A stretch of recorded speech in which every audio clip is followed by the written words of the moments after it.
L'édito sport de Virginie Fulpin.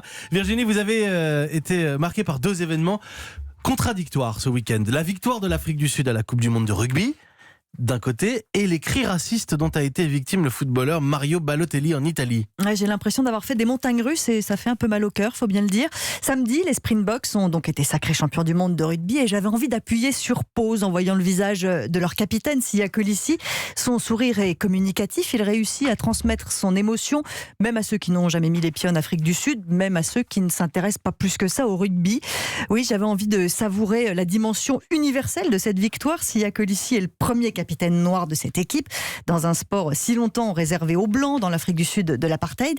Ça y est, ils ont réussi à construire une équipe multiraciale. Ils parachèvent le rêve initié par Nelson Mandela en 95.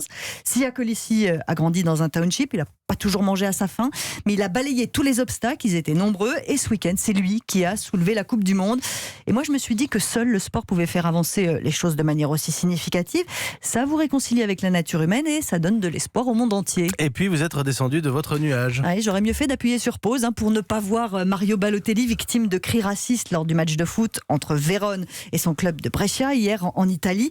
L'attaquant s'est rebellé face aux insultes, il voulait quitter le terrain, mais les autres joueurs l'en ont empêché. Mais pourquoi vous ne trouvez pas que ça suffit et que tous les joueurs auraient dû rentrer au vestiaire pour marquer les esprits?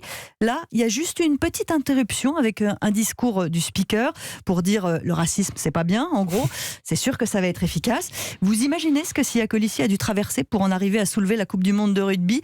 Et là, on n'arrive même pas à quitter le terrain pour se faire respecter. Le maire de Vérone a même accusé Mario Balotelli d'avoir cloué sa ville au pilori médiatique. Ouais. Une chose est sûre, il sera jamais Nelson Mandela.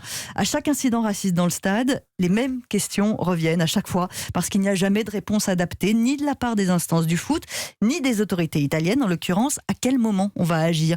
Parce que malheureusement, on ne peut pas appuyer sur pause et rester sur le sourire de Siya Kolisi.